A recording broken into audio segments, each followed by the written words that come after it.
Your country, how came it yours?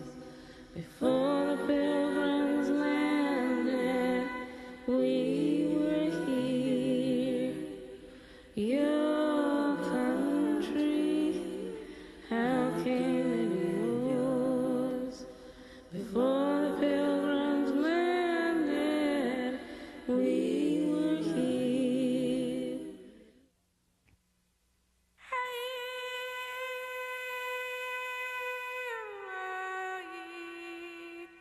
Men may write fictions portraying lowly life as it is, or as it is not. May expatiate with owlish gravity upon the bliss of ignorance, discourse flippantly from armchairs of the pleasures of slave life.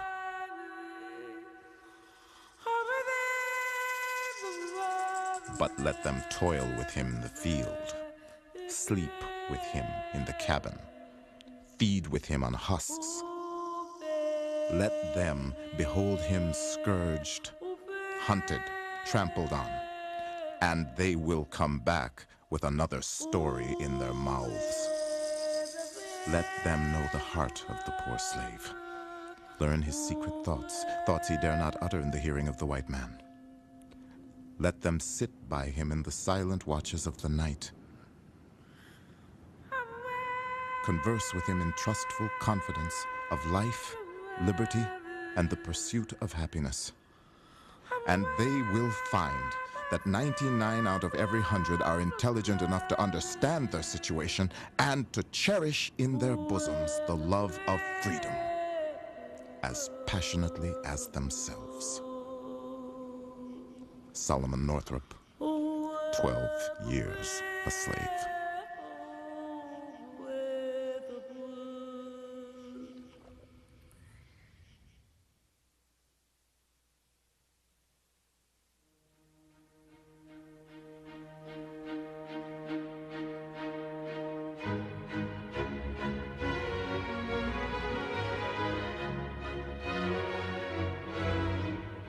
In January 1793, a remarkable sight appeared above the rooftops of Philadelphia, the birthplace of American independence. A woven basket large enough to carry a man, suspended only by an enormous balloon. It was the first voyage in the United States of the famous French aeronaut, Jean-Pierre Blanchot. Benjamin Rush, one of the city's fathers, declared, "It was a truly sublime sight. Every faculty of the mind was seized, expanded, and captivated by it."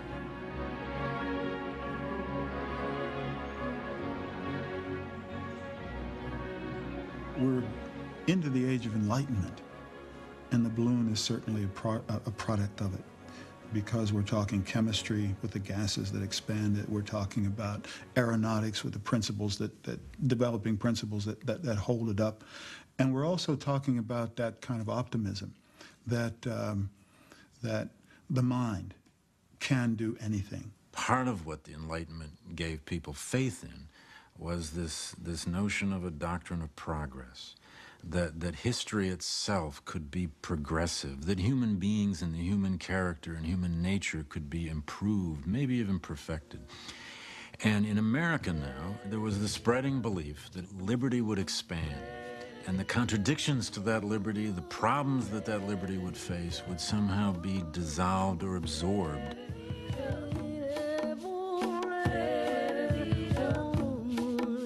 At the end of the Revolution, the most conspicuous contradiction to liberty in America was slavery. By 1790, 1 in 5 Americans was being held in bondage. Most of the 700,000 enslaved men, women, and children who planted America's crops and tilled them, who kept America's homes and cooked its meals, who forged America's tools and weaved its very fabric, had been born in the oldest colonies of the South, over half in Virginia and Maryland alone.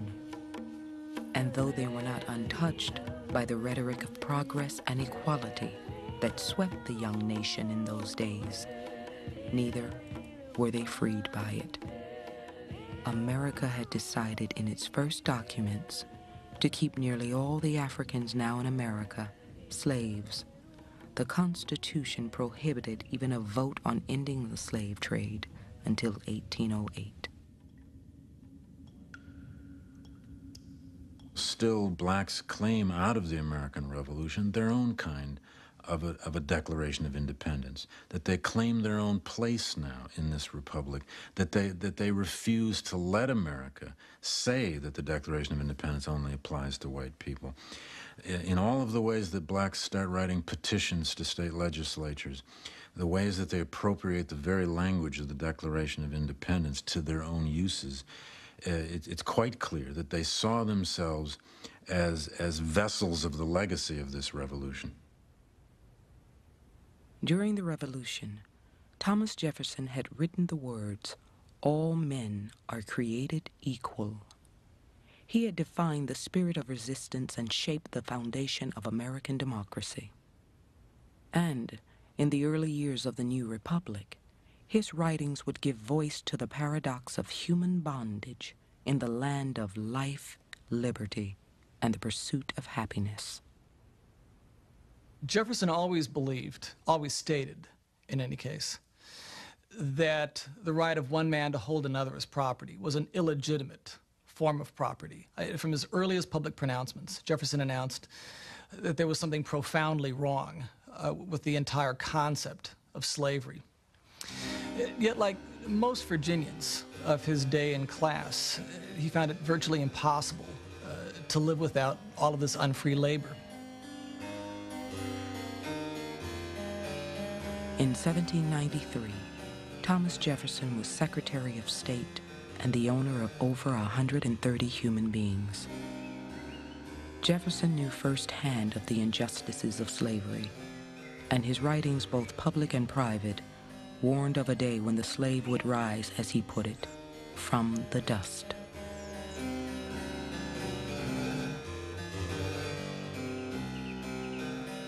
Can the liberties of a nation be thought secure when we have removed their only firm basis, the conviction in the minds of the people that these liberties are the gift of God, that they are not to be violated, but with his wrath?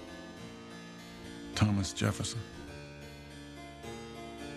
Jefferson gave us the Declaration of Independence, but Jefferson is really one of the first people, and certainly the most important person, to discuss in writing black inferiority.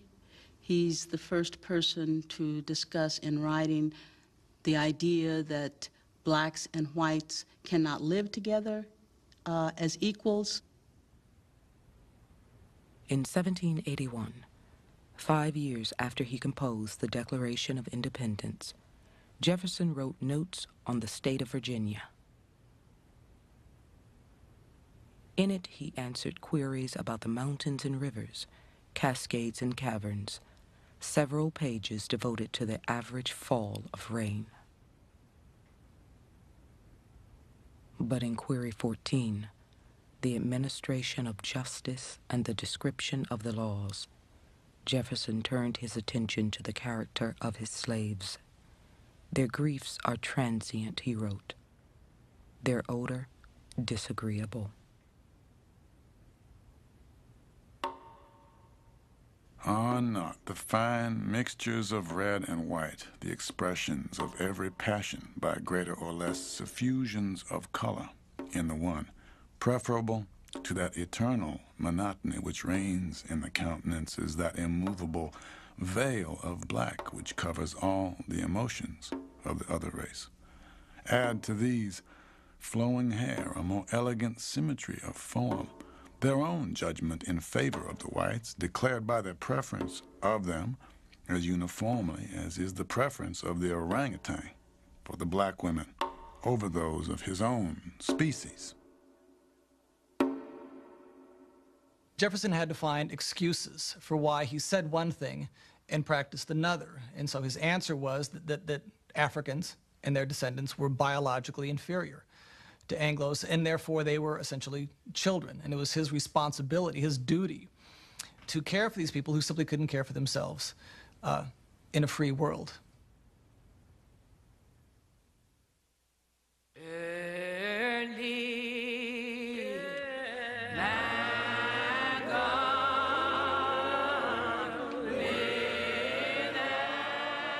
I was awakened and brought to see myself poor, wretched, undone, and without the mercy of God. I was tempted to believe hell would be my portion. And all of a sudden, my dungeon shook, my chains flew off, and glory to God, I cried. During the American Revolution, Richard Allen, born a slave, had been converted under the preachings of an itinerant white minister. He had worked for the Patriot forces during the war to earn money to buy his freedom, and in 1786, he came to Philadelphia, America's capital, a free man and a Methodist preacher. His dream was to build a church, to uplift the morals of those so long oppressed by slavery. Here's a man who has bought himself out of slavery. He's participated in the evangelical revolution that's happening concurrently with the revolution in the political realm. And in that evangelical revolution, the sense of the equality of people across racial lines in the eyes of God has, for at least a moment, become a reality in the social order. By 1793, Richard Allen was one of over 2,000 freed slaves in Philadelphia, embarking on another experiment in liberty. Allen had enlisted members of the white community in raising money for an African church, and offered himself as an example that former slaves could reach as high as white Americans. Some of what moved Allen were ideas like work real hard, go to school, learn, you can do anything. You know, these principles, these American principles that hey, here's this wilderness, and if we dedicate ourselves, we can change it. We can change it into a garden. I think Allen believed that. Allen spent his days going among the poorest of the freed slaves, preaching as many as 5 times a day. He attended this white Methodist church until black members were evicted from services one Sunday for mistakenly sitting in seats reserved for whites, seats the black community had helped to build. But during the sweltering summer of 1793, Allen believed Philadelphia's black community would have an opportunity to prove itself once and for all. Any summer in a city was an unhealthy time. I mean, sanitation was primitive, to say the least. People got sick and people died. What was unusual about 1793 is that the rates of death creep up, and then they start to leap up.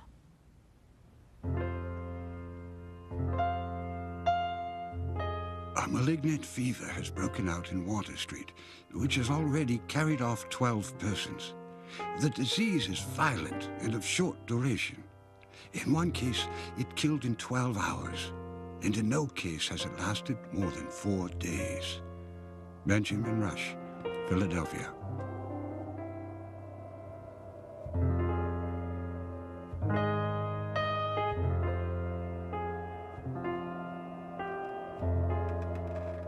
a real siege mentality took over. So that in a household, if one person caught it, that person was ostracized, and often just put outdoors. And you had the situation where you had actual situations where children were put out of doors, dropped in the street because people were afraid the child would infect everybody else.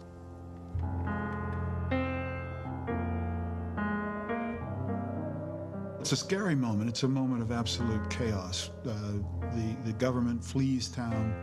The people who are supposed to be responsible for law and order give up, run away, the ones who can, the ones who are rich enough. The week before last, the deaths were about 40. The last week, about 80, and this week I think there will be about 200. All persons who can find asylum elsewhere are flying from this city. The president set out from Mount Vernon yesterday. General Knox is setting out from Massachusetts, and I think to go to Virginia. Thomas Jefferson, Secretary of State. Dr. Rush has acknowledged with a candor that does him honor that in his early days, having depended on gentle purges of salts, his patients all died. Afterwards, he had recourse to strong purges of calomel and jalap and the bleeding. Matthew Carey. Benjamin Rush, a signer of the Declaration of Independence and Philadelphia's leading physician, had acquired a reputation as a friend of the black community when he joined Allen in soliciting funds for the African church. Rush had some reports that seemed to him to indicate that people of African ancestry are immune. So several ideas come together in this man's mind that this is a divine dispensation, that you have a segment of the community despised, discriminated against, who are, for some reason, he thinks, unable to contract yellow fever. So what an opportunity for them to be of service to the white community that is afflicted, nurse people, treat people, and then in the aftermath, how much gratitude is going to be lavished upon them. And so you had this anomalous situation of people who wouldn't allow, who would never dream of having a black person enter their front door, let alone their bedroom. People who are now dependent on a black person who was wielding a knife and who entered the bedroom and opened a vein.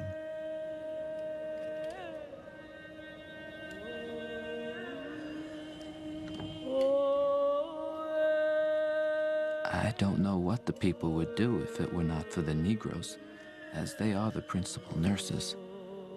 Dr. Rush has had it, but recovered. Isaac Heston. By October, nearly 4,000 white Philadelphians lay dead or dying, and 10% of the city's black population had been claimed by the plague. In the end, the fever had shown no preference for black or white. The plague didn't end until the first frosts in November.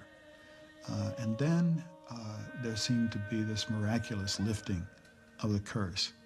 And of course, people were jubilant and felt that the city had been saved, had been delivered.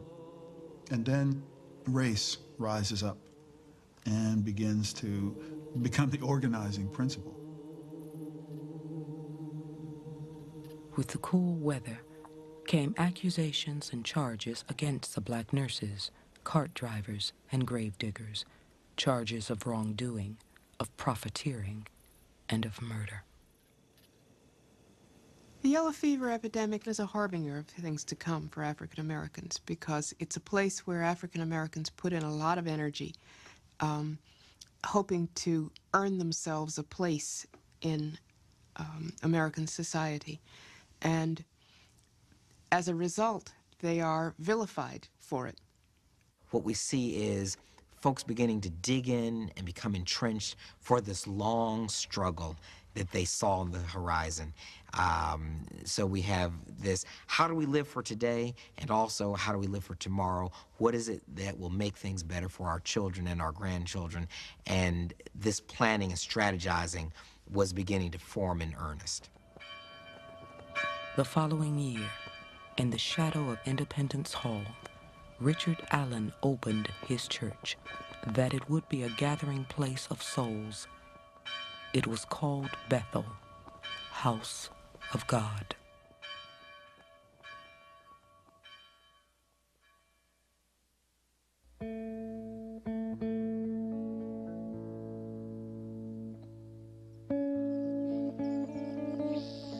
When I arrived at the age of 18, it was my lot to be introduced to a slave girl named Melinda. Melinda was graceful in her walk, extraordinary. Her skin was smooth with dark and penetrating eyes. Before I was aware of it, I was deeply in love and became satisfied that it was reciprocal. I could read it by the warm and affectionate shake of the hand and the gentle smile upon the lovely cheek. I could read it in the language of her bright and sparkling eye. Our marriage took place during Christmas. And some months later, Melinda made me a father, Henry Bibb.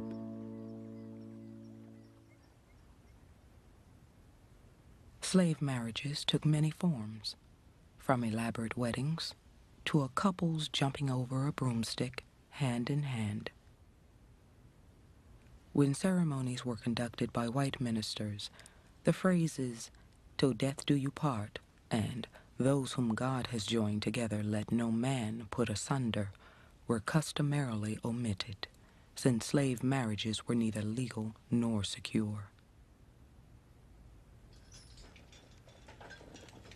In 1793, a new invention would threaten those unions as never before.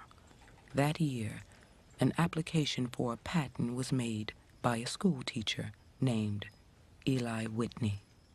Philadelphia's yellow fever epidemic had shut down the government and delayed action on Whitney's invention, a device to separate the seeds from cotton without destroying the fiber. It was called an engine, or gin for short. This gin, if turned with horses or by water, 2 persons will clean as much cotton in one day as 100 persons could clean in the same time. Eli Whitney. The cotton gin was important, probably the most important invention in American history up to the Civil War. But it carried a great price. It carried a price for black people, and it also carried a price for white people. Because while the country advanced economically because of this technology, it created a system that they were going to have to deal with later on. Before Whitney's invention, short staple cotton could not be grown for profit because of the labor needed to filter out the seeds. Now, it could be grown almost anywhere climate permitted. And American farmers wasted no time pushing west into the wilderness of Tennessee, Alabama, and Mississippi, seeking more and more land to turn white with cotton. Within 50 years, 75% of the world's cotton came from the black earth of the American South, making work for an army of laborers who planted and picked it. But as the nation moved west, no slave family would be safe from separation.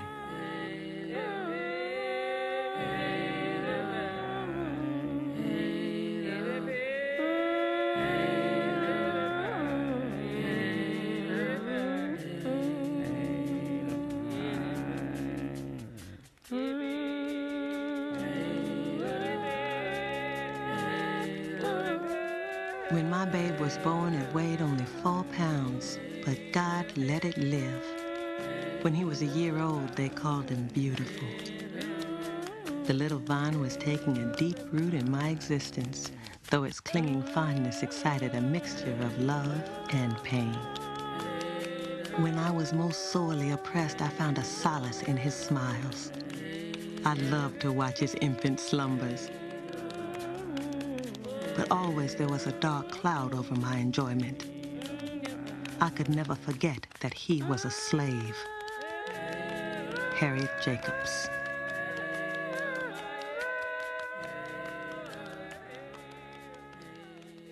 If a master died, or if a master went into debt, or if the crops failed, or if there was some catastrophe, these people were a prey not only to hunger and poverty, but were prey to their most intimate relationships being violated.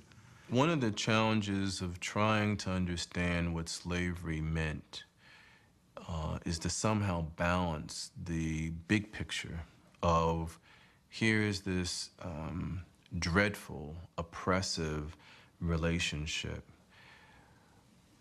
with the other reality that there are men, women, and children who are living their lives, who are falling in love, who are deciding to have children, who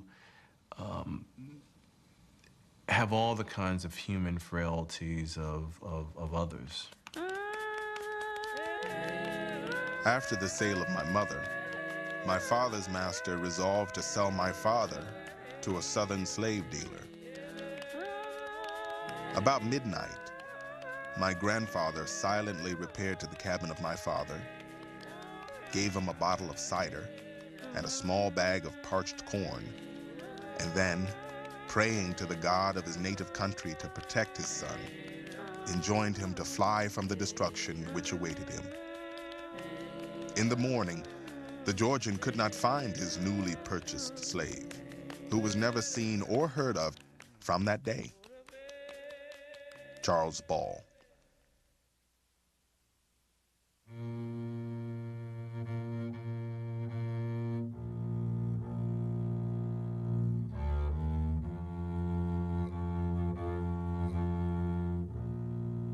After the invention of the cotton gin, the threat of sale loomed larger than ever before, and laws were passed to keep slaves under a tighter watch. Some resisted by running away, others by stealing or refusing to work. A very few saw no other alternative but to take up arms. One was a slave named Gabriel, who stole a pig and was hauled into a courthouse outside Richmond, Virginia, in 1799. Gabriel was caught stealing a pig. Instead of accepting the abuse, which of course every slave was supposed to accept, he threw the man to the ground, wrestled him to the ground, and bit off the better part of his left ear. That, of course, was a capital crime. Pig stealing was a common occurrence. Biting white people was something that it was not encouraged for black Virginians to do. Gabriel was convicted of attacking and maiming the white man who caught him. To deter others from such crimes, he was publicly humiliated, branded, and forced to spend a month in jail. As Gabriel sat in his cell, he decided that the time was right to organize the slaves of Richmond and strike against those who were holding them in bondage. The only time that slaves would have had any mobility without the most rigid observation of whites would have been on a Sunday, would have been at night. Religious gatherings could have, in some cases, provided an opportunity for people to meet. We must never forget that any kind of move toward liberation among blacks was a question of life and death. Like all revolutionaries, Gabriel seemed to have very little concern for violence and danger. He was an enormous man, 6'2", 6'3", in a time of relatively shorter men. He was a blacksmith, so he was a man of enormous strength. He was described as having scars on his face. He was missing most of his front teeth, and I suspect that came from mixing it up in the quarters with other slaves. He was a man who people instinctively tended to follow, and he apparently feared very little. After his release, Gabriel began hammering out instruments of war, turning shovels into swords and molding bullets. Through most of the year 1800, he recruited soldiers for a rebel army. All the whites were to be massacred, except the Quakers, the Methodists, and the Frenchmen, and they were to be spared on account of their being friendly to liberty. They intended also to spare all the poor white women who had no slaves. Ben Woolfolk, conspirator. Obviously, he was not a naive man. He realized that this would be black freedom born of white fear, not out of white magnanimity.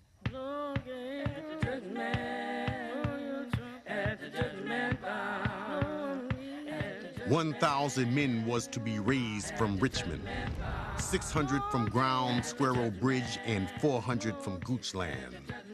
The business of the insurrection had so far advanced that we were compelled, even if discovered, to go forward. Solomon, conspirator. Gabriel decided his troops would move at midnight on August 30th, 1800, carrying a flag with the motto, "Death or Liberty." We can imagine what it was like on that day in August in 1800, with scores of African Americans gathering on a Sunday to create this rebellion with picks and axe and knives and clubs, and what it must have been like for them, prepared to strike and yet unable to strike. That very evening, one observer wrote, there came on the most terrible thunderstorm accompanied with an enormous rain. Rivers swelled, roads and bridges washed away, and when it became clear that the business, as it was called, would be impossible in the storm, Gabriel tried to postpone the revolt. But before morning, the plot was betrayed by 2 slaves. What's phenomenal is how close it got. If the accounts and the inferences we can make about the numbers, that it lasted so long before any betrayal is quite extraordinary.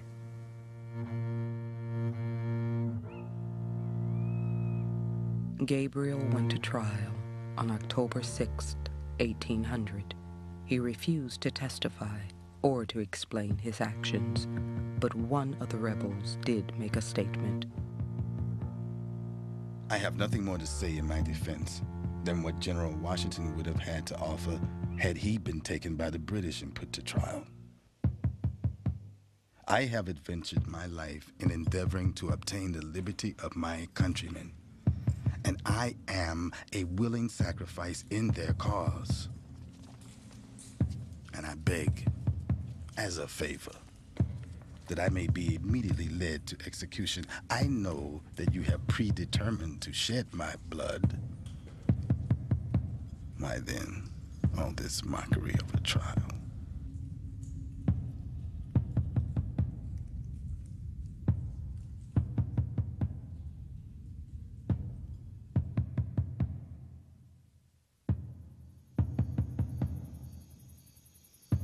One cannot go to bed in the evening without the apprehension of being massacred before morning.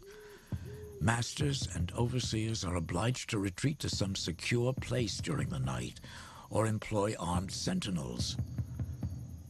A gentleman of high respectability lately informed me that he personally knew a master of slaves who retreated every night into an upper room, the entrance of which was by a trapdoor, and kept an axe by his side for defense. Jesse Torrey. The growing fear of slave uprisings in the American South was intensified by the success of the rebels in the small Caribbean colony of Haiti, known then as Saint-Domingue.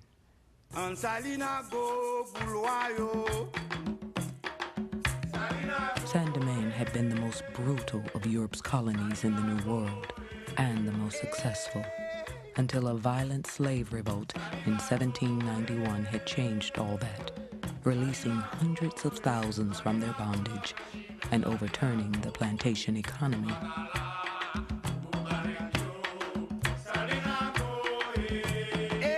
But by 1801, peace and commerce had returned to Saint-Domingue, and a detente between the former slaves and former masters had come with it. While still a French colony, Saint-Domingue was moving toward independence, just as the United States had done 25 years before. That year, Saint-Domingue's governor, Toussaint Louverture, himself a former slave, declared a new constitution outlawing slavery forever. Slavery's regime tried to create for slaves a very limited horizon in terms of what constituted their world.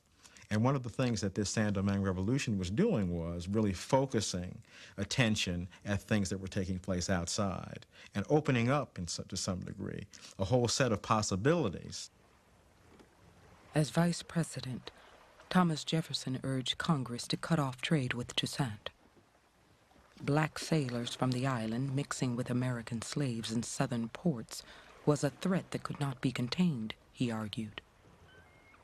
But the trade was too profitable, and Congress refused.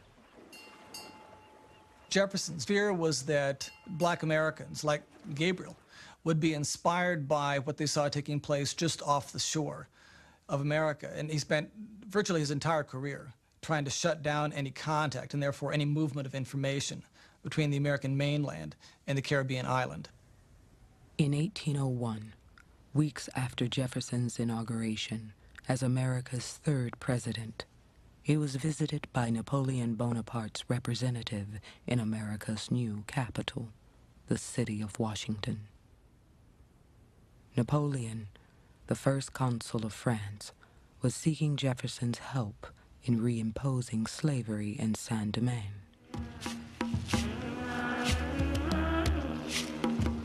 After the meeting, the envoy wrote to Napoleon that Jefferson promised that all necessary measures would be taken to starve out Toussaint and to aid the French army. In February 1802, the first of Napoleon's troops began to arrive at Saint-Domingue's harbors. After 4 years of peace, war resumed immediately.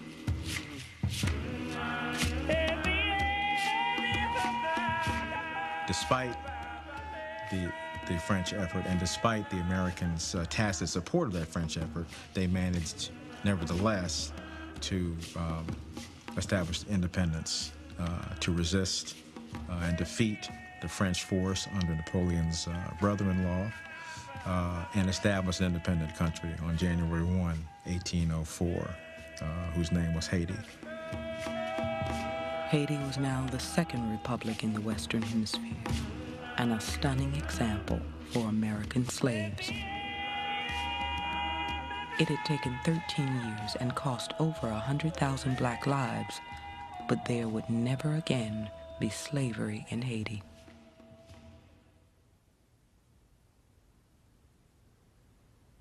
Napoleon, now unable to use Haiti as a military base to protect French interest in North America and embroiled in other foreign wars, abandoned the New World, selling the Louisiana Territory to the United States for $15 million.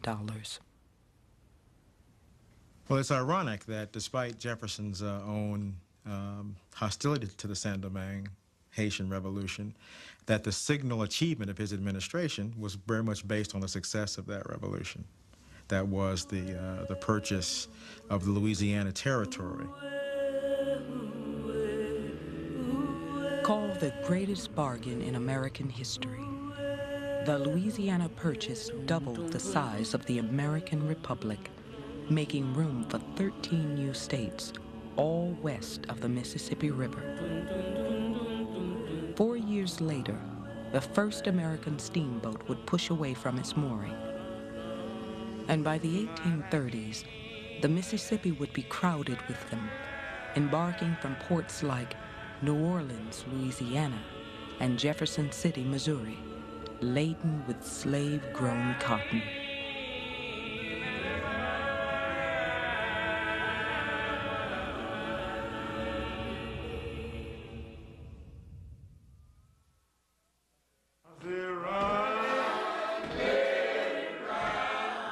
By 1808, agriculture was on the decline in the older southern states, like Maryland and Virginia.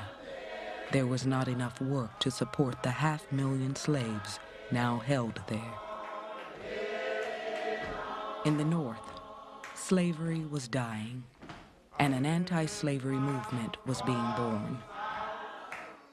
Its first goal was achieved when Congress abolished the foreign slave trade, stopping importations from Africa or the Caribbean.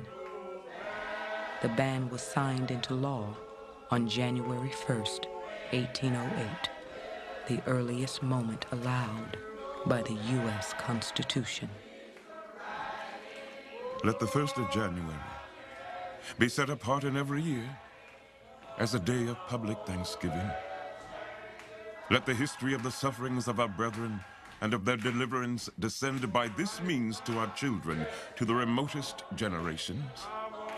And when they shall ask in time to come, saying, what mean the lessons of this day?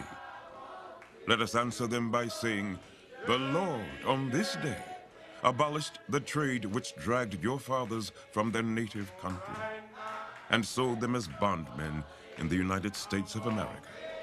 Absalom Jones, Philadelphia. In an odd way, the prohibition on further African imports as of January 1, 1808, actually strengthened slavery in a place where it had been the weakest. The ban created an artificial scarcity of black laborers, and consequently immediately an inter-American trade between the upper South, between Virginia and Maryland, and the lower South, South Carolina and Georgia, emerged. My purchaser ordered me to cross my hands behind, which were quickly bound with a strong cord. And then he told me that day that we must set out for the South. I joined 51 other slaves, 32 men and 19 women. A strong iron collar was closely fitted by means of a padlock around each of our necks. We were handcuffed in pairs with iron staples and bolts. Charles Ball.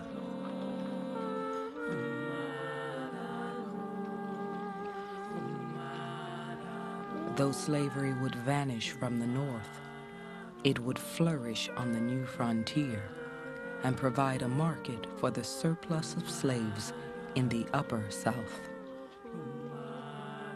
Charles Ball was born into slavery in Maryland, as his parents had been. He would be one of hundreds of thousands force-marched into the deep South and West.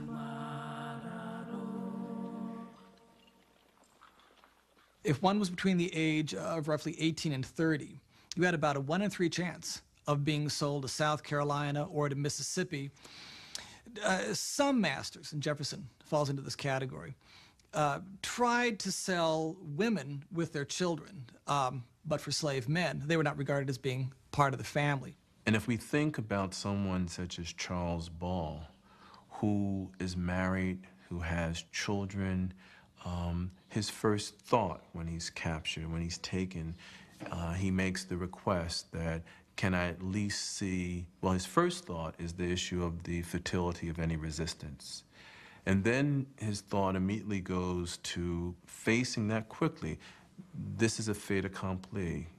And he simply asks, can I see my family beforehand? And one of the things to me when I read this, it sends a chill down my back, that the response that he gets is, you can get another wife in Georgia.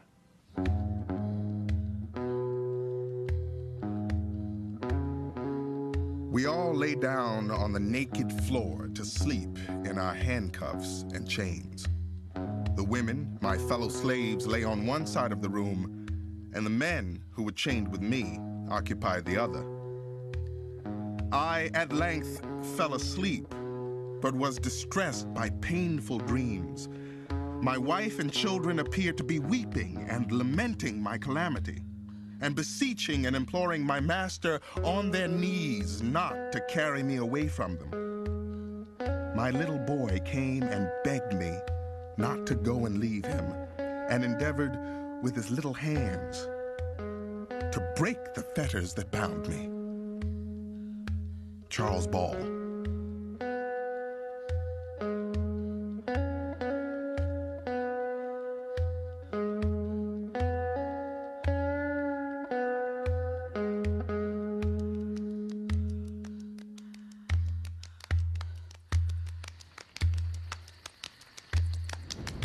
In the first place, it is impossible in the nature of things for the blacks in the North to ever be reconciled to the whites, while hundreds of thousands of their countrymen are groaning, bleeding, and dying beneath the frowns of despotism in the South.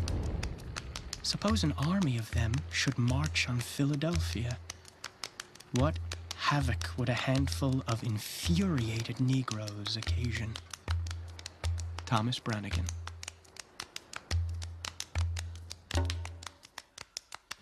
Since 1793, the black population in Philadelphia had grown to over 10,000 souls. Many were refugees from slavery. There and throughout the North, free black communities had built churches and formed mutual aid societies to help the fugitives and those newly freed.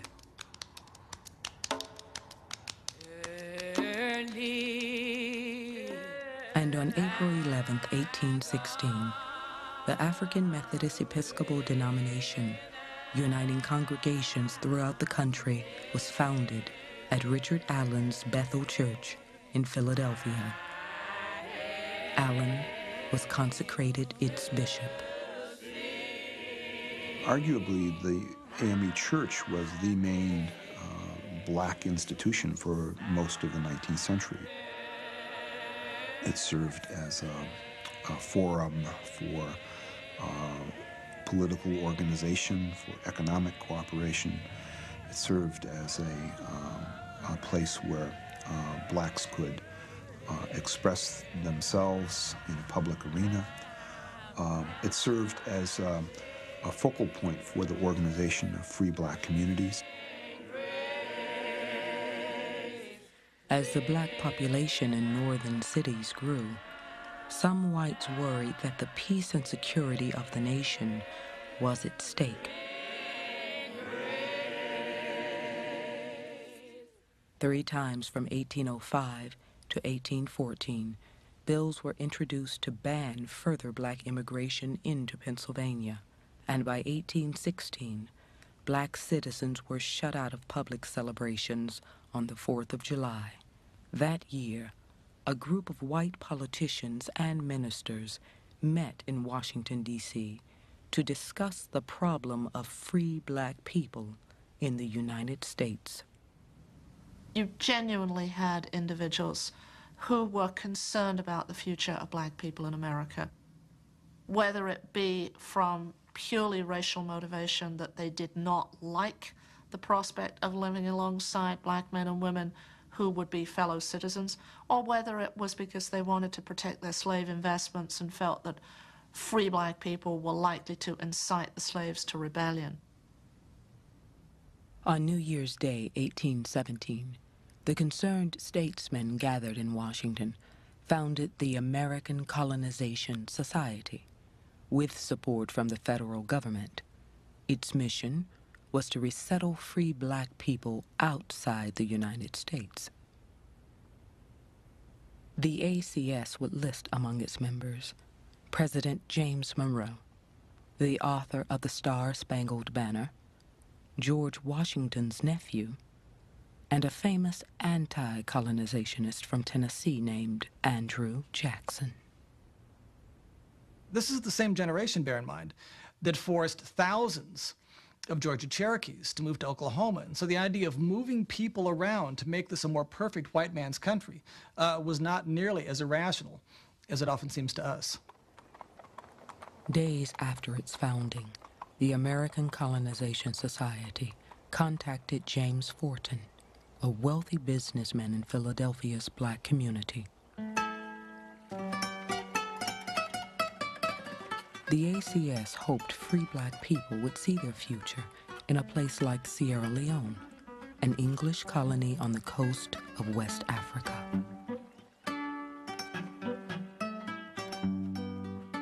There were a good number of free blacks, moderately prosperous blacks, barbers, artisans, tavern keepers, who'd simply had enough and decided to go. They were weary of endless white demands for deference. They were tired of getting off the sidewalk when a white man walked toward them.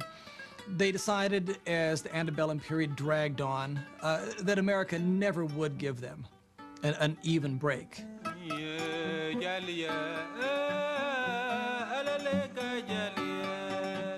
Paul Cuffey, a black shipping merchant from Massachusetts, wrote that the citizens of Sierra Leone were instilled with every privilege of freeborn citizens. On January 15, 1817, a meeting was called at Bethel Church to respond to the Colonization Society's proposition. This was a meeting that absolutely packed Bethel Church with 3,000 men, constituted the vast majority of the adult men in the black community.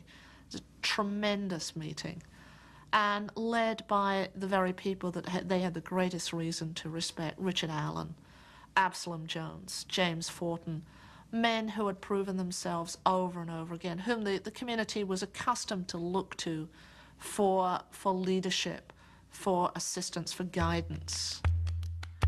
That night, Forten and other leaders argued in favor of setting sail for African shores. But when a vote was called, Forten later wrote, a no was heard that sounded as if it would bring down the walls of the building. The assembly gathered that night adopted the following resolutions without one dissenting vote. Whereas our ancestors, not of choice, were the first successful cultivators of the wilds of America, we, their descendants, feel ourselves entitled to participate in the blessings of her luxuriant soil. We will never separate ourselves voluntarily from the slave population of this country. They are our brethren by the ties of consanguinity, of suffering, and of wrong.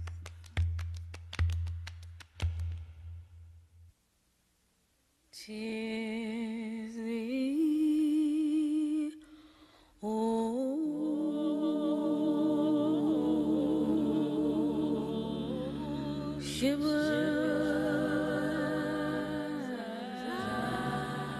A polygamist, a former slave who had purchased his freedom with money won in a lottery, a man described by his acquaintances as mean and intolerant of human frailty, Denmark Vesey seemed an unlikely candidate to unite slaves and free black people in the fight for their liberty. As the property of a slave ship's captain, Joseph Vesey, for nearly half his life, Denmark was well acquainted with the harsh realities of the traffic in flesh. I think that his own experiences, being born a slave in St. Thomas, living briefly before the Revolution in Saint-Domingue as a slave, being forced by Captain Vesey to go down to the docks and even bring ashore slaves who were being imported into South Carolina and get them to the slave pens in Charleston, reminded him that this was not a world of brotherhood. In 1816, Denmark Vesey and other black Methodists in Charleston elected to separate from the white church.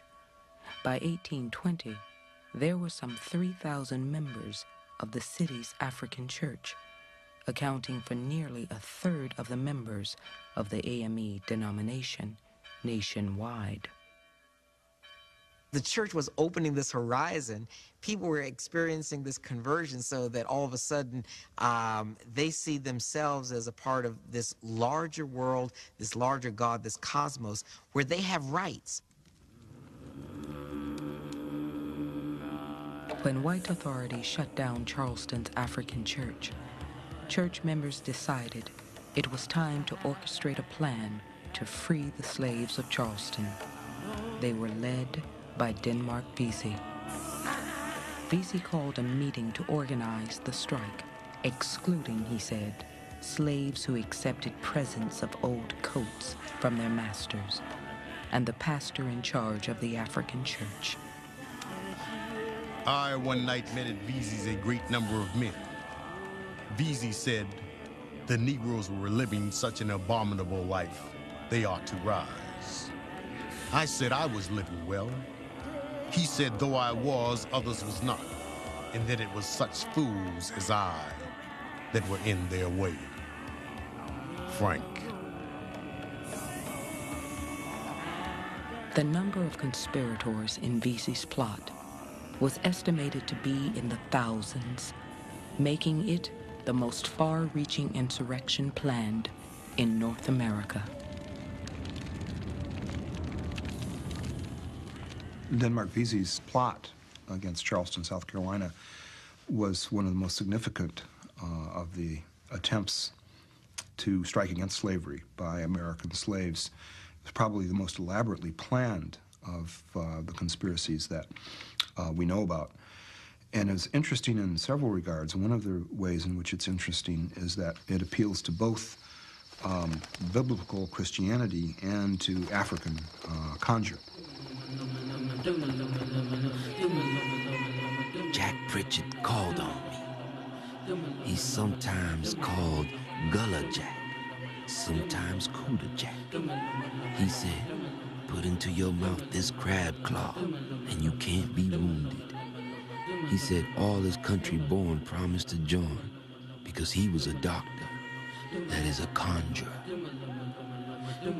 He said his charms would not protect him from the treachery of his own color. Witness number 10, a Negro man.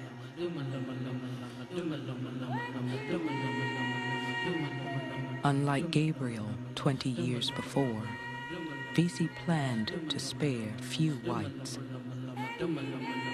But like Gabriel, his insurrection ended before it began. Vesey was informed on by one of his men and captured and sentenced to die.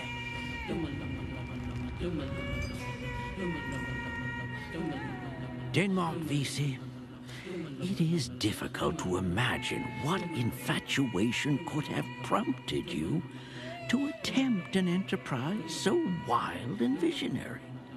You were a free man, were comparatively wealthy, and enjoyed every comfort. You ought to have known that success was impracticable. A moment's reflection must have convinced you that the ruin of your race would have been the probable result. Lionel H. Kennedy, presiding magistrate.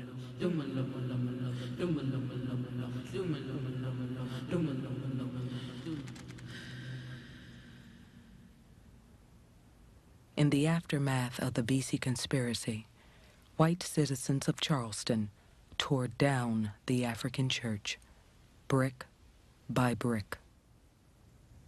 It was important to raise the church. It shows the importance of these black institutions for a sense of black independence and autonomy. It's the same reason that black churches are bombed or burned today. It represents a sense of crucial autonomy for black people. and an autonomy which in Charleston had turned dangerous. In one Friday, late in July of 1822, the state executed in one moment 22 of Vesey's followers.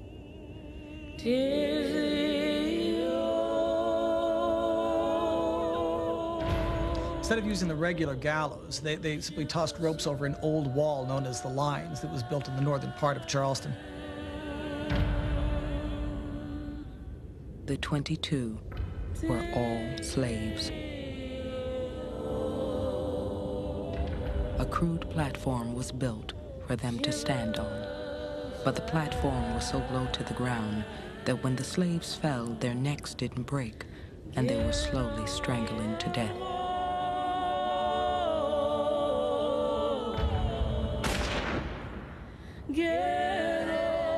To hasten them to the grave, the captain of the guard rode down the line, shooting each of them in the head, reloading as he went from one man to the next.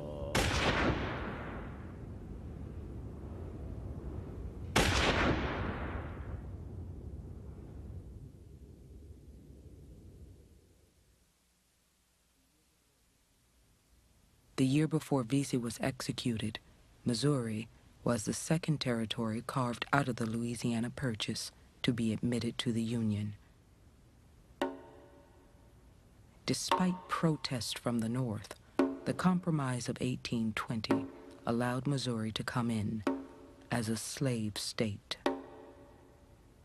But the Southern states were forced to agree to a new line drawn across America, above which slavery could not expand. There was now officially a border between North and South, and by 1830 there would be fewer than 3,000 slaves living above it.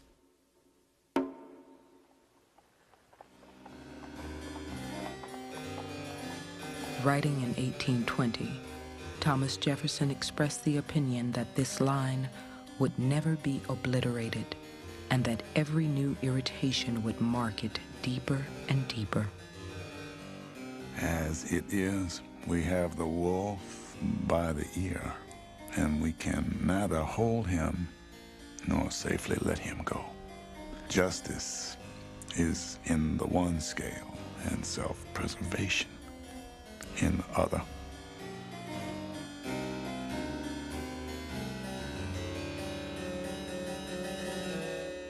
It would be Jefferson's last contribution to public debate. Thomas Jefferson died on the 4th of July, 1826.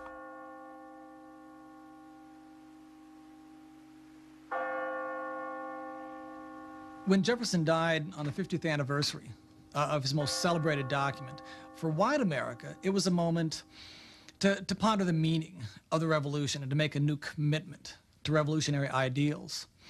For the roughly 200 slaves who lived on his hilltop in Monticello, it was a moment of enormous tragedy. Jefferson had always lived well beyond his means.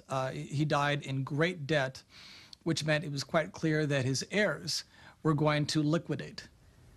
In his 83 years, the author of American Democracy had freed 3 slaves. His will freed 5 more. Jefferson had written that he wanted to be remembered by future generations for only 3 things: the Statute of Virginia for Religious Freedom, which he wrote, the University of Virginia, which he founded, and the Declaration of Independence. But Jefferson owned 5 working farms in 1826 and over 200 slaves. His life and his death would come to mean something far different to those who he once said labored for his happiness. An inventory of the state of Thomas Jefferson deceased. And this is dated the 7th day of August, 1826. Negro man Barnaby, who's valued at $400. Negro woman Betty Brown, who's worth nothing. Critter, Negro woman, worth nothing. Negro woman Ellen, $300. Negro man Peter Hemmings, $400. Negro Sally Hemmings, $200. Negro man, Wormley, $200.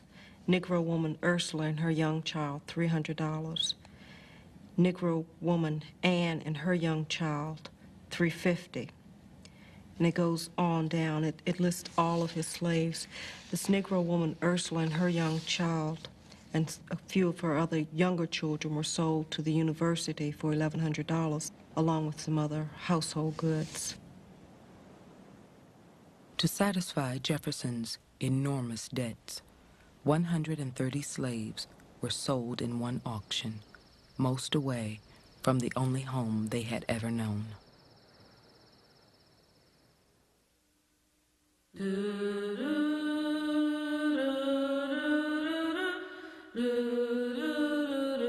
What good man would prefer a country covered with forests and ranged by a few thousand savages to our extensive republic, studded with cities, towns, and prosperous farms, embellished with all the improvements which art can devise, or industry execute, occupied by more than 12 millions of happy people, and filled with all the blessings of liberty, civilization, and religion? Andrew Jackson. In 1828, Andrew Jackson was elected the 7th President of the United States on a platform that proclaimed him champion of the common man. In many states, white men no longer needed to own property to vote, and the coming of photography would allow ordinary people to chronicle the nation's rapid expansion. In 1830, the first U.S. railroad would open for business, and by the end of the next decade, thousands of American citizens would seek their fortunes in the West, taking slavery along with them. What's blooming now is this, in many ways, golden age of American optimism. But at the same time, there's all of this optimism, this faith and progress in America. There is beginning to be a real fear that what's also spreading across this continent is a problem that someday the country's got to face. That someday there has to be a solution to this contradiction of slavery in a land of liberty and freedom. By 1827, the last vestiges of slavery in the North were crumbling. That year, New York freed all 10,000 men, women, and children held in bondage in the state. But in a nation of 12 million, fewer than 3% were free black people.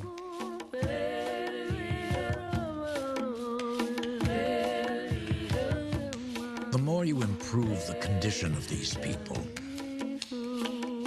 the more you cultivate their minds, the more miserable you make them.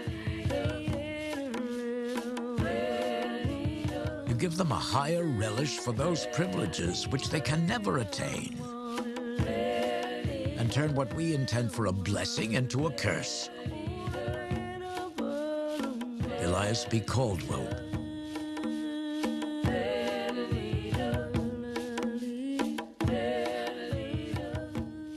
The right to vote, the right to serve on juries, the right to be elected, the right to spend money freely, whatever money you have, without social restrictions, the right later on to serve in militias, to migrate west. All these, of course, are rights of citizenship in the United States. But in this period in particular, they get defined as the rights of whites. They get identified so that citizenship in the United States becomes equivalent to whiteness. As slavery disappeared from the North, a new chorus of scientists reprised the amateur suspicions Thomas Jefferson had voiced a generation earlier. Doctors measured skulls and identified diseases that only afflicted black people. One concluded that, in bodily structure and economy, they were closer to apes than to Europeans. In Philadelphia, Dr. Charles Caldwell published 2 long essays on the inferiority of Africans. There's a sequence of attacks on African American self-esteem, psychological attacks, that culminate in the late 1820s in the works of a caricaturist named Edward Clay, which are reproduced as huge broadsides and then as small, almost baseball card size, that do caricatures of the progress that African Americans have made. The Edward Clay cartoons are indeed documentation of a sort as well as ridicule. That's part of what makes the ridicule so sharp. By 1830, there are about 15,000 African Americans in Philadelphia, about 1,000 of whom are economically and socially in a position to live a kind of middle-class urban life. These people are regarded by the white community as legitimate targets, the butt of any kind of ill-feeling, rather obnoxious humor that anybody feels they want to level against them.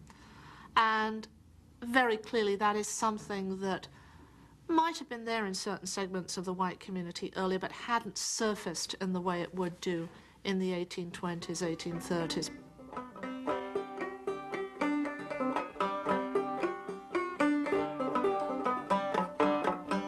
In the 1830s, a new character appeared on American stages.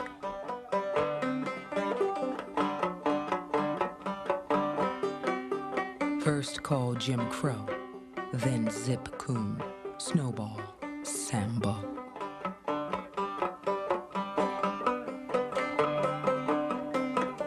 A white face black by a burnt cork gave birth to a new American myth.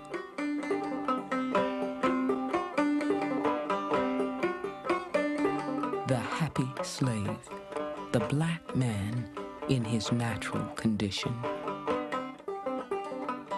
Absurd as may seem Negro minstrelsy to the refined musician, it is, nevertheless, beyond doubt that it expresses the peculiar characteristics of the Negro as truly as the great masters of Italy represented their more spiritual and profound nationality. The New York Tribune. Well, at the same time minstrelsy explodes as this popular art form across the North, it is the very time that free black communities begin to form in northern cities on a large scale. And these free black communities, of course, are concerned probably as much with anything, are concerned with creating their own sense of dignity, their own sense of place, their own sense of belonging. On September 15th, 1830, Richard Allen, now an old man, gathered 40 delegates from black communities in New York City, Wilmington, Baltimore, and Boston for the first National Negro Convention. The assembly composed an address to the free people of color, which began with a reference to the famous phrase of the Declaration of Independence, "All men are created equal."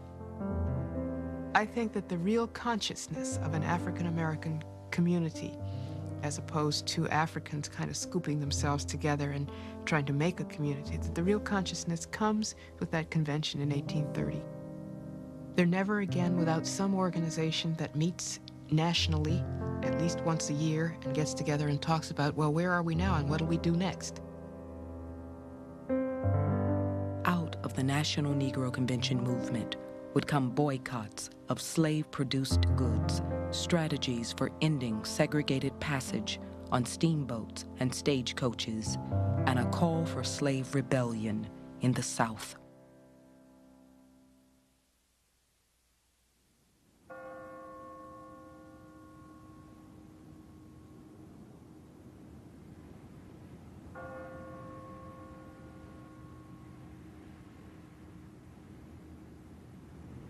Go look into the back streets and crowded cellars of London and New York, the metropolitan cities of the old and new world, and you will see a condition of squalidness, hunger, and sickness for which you will look in vain among the slaves of the South.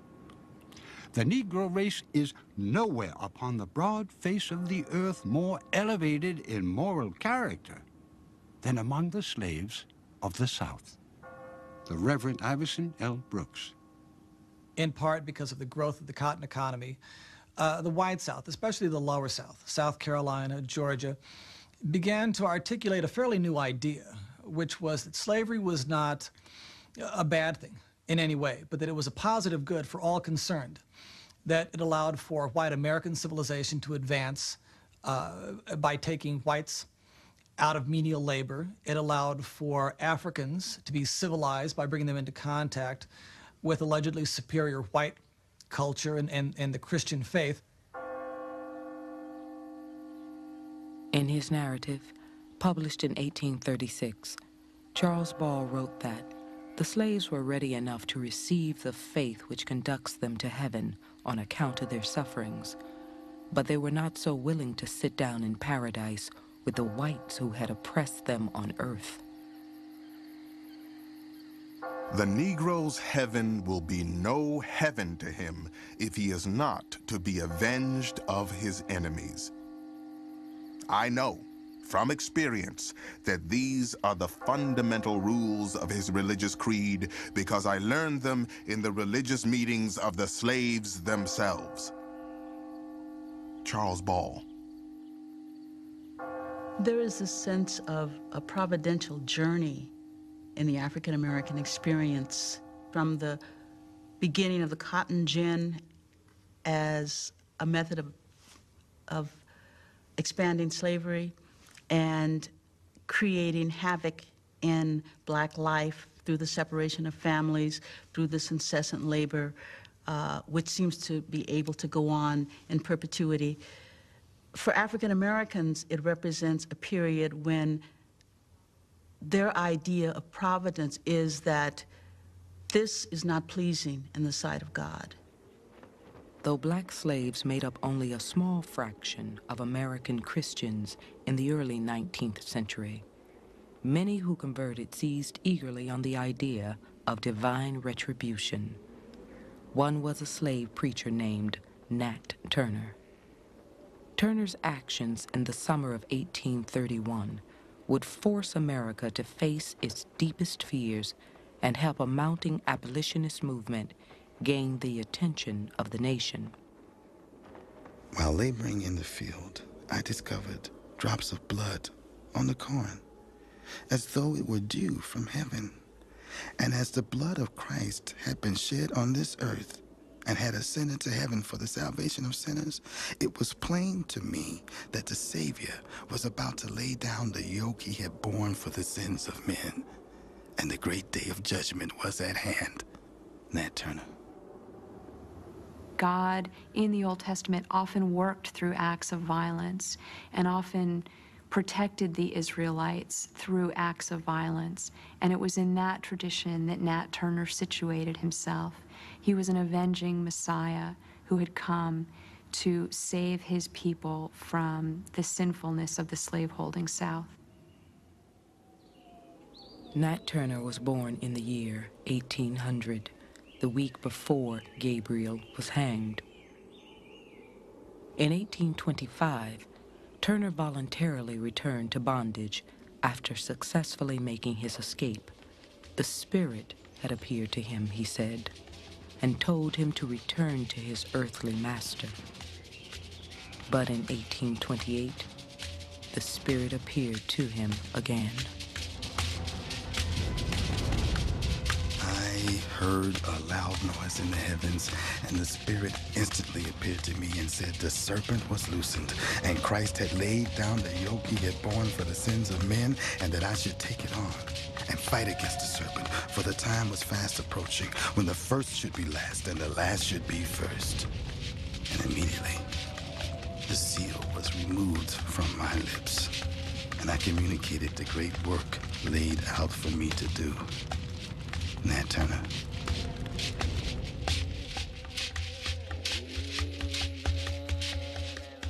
Nat Turner confided his intention, he later explained, to 4 men in whom he had the greatest confidence.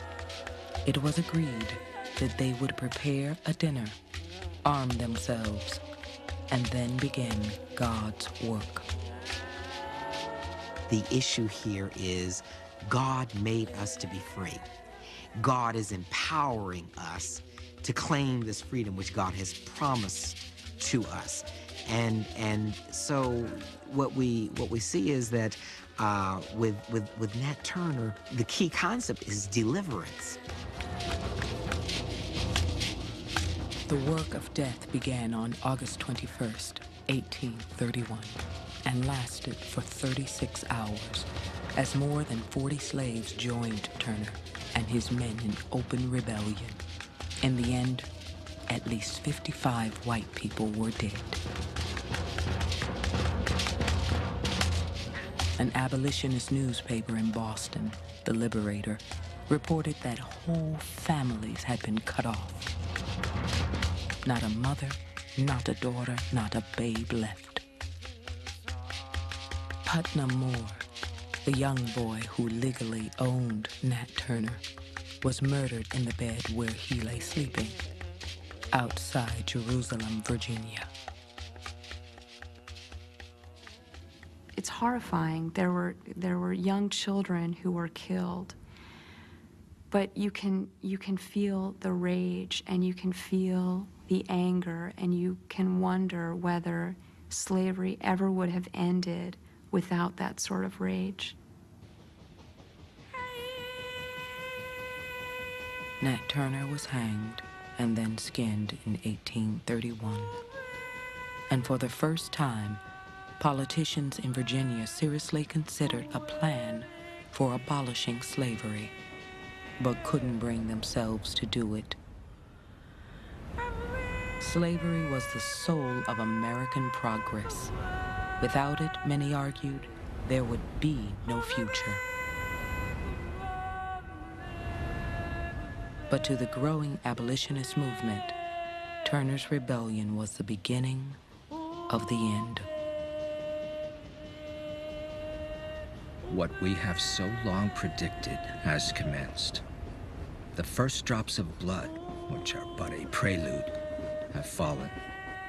The first flash of lightning has been felt. The first wailings of a bereavement, which is to cloak the earth, have broken upon our ears. The Liberator, September 3rd, 1831.